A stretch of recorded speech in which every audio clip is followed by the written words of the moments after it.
उडेरोलाल मां सिंधियाना news network के reporter Natesh Malhotra मूजिब कराची की मच्छर कॉलोनी में बेदर्दीअ सां शहीद थियल एमन जावेद ऐं इसाक पंवर के कातिलनि की गिरफ़्तारी लाइ उडेरोलाल स्टेशन में सियासी समाजी अगवाणनि शहजाद अली बुरड़ो, फुरकान दर्स, सजाद हाजाणो, कामरेड मुर्तज़ा बुर्दी, अनवर चन्ना, रुस्तम ज़रदारी ऐं ॿियनि रेलवे स्टेशन खां रैली कढी शहर जो गश्त करे शहीद अला बख्श चौक ते धरणो हुयो, जिते मुज़ाहिरीन नारेबाज़ी कई। उन मौक़े ते मुज़ाहिरीन चयो त सिंध हुकूमत कातिलनि खे गिरफ़्तार करे सख़्त खां सख़्त सज़ा ॾे ऐं मक़तूलनि जे वारसनि सां इंसाफ़ करे।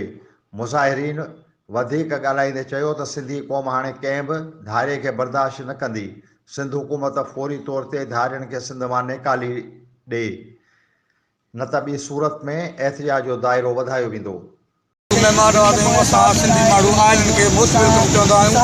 उनजो इहो नाजाइज़ फ़ाइदो आयल कोन थींदियूं जेके असां खां ई बढ़नि थियूं, असांजे घर में वेही असां खां गॾु रही करे असां खां ई बढ़नि थियूं। असांजी महिरबानी छुटी खे जीअं चाहियूं था ॾियूं, पर असांखे ईअं न करणु घुरिजे। पर छा करिणो थी, असां सिंधी ऐं महिमान आवाज़ इन करे हिननि खे जेको असांजो परदो मुतालो आहे त इन्हनि खे सज़ा ॾिनी वञे। ऐं असां सिंधियुनि खे अपील इहा कंदुसि त हाणे तव्हां सुजाग थियो, तव्हां जेके अहिड़े माण्हू दहशतगर्दनि खे पनाह न ॾियो, इन्हनि खे वापसि पंहिंजो मुल्क मोकिलियो।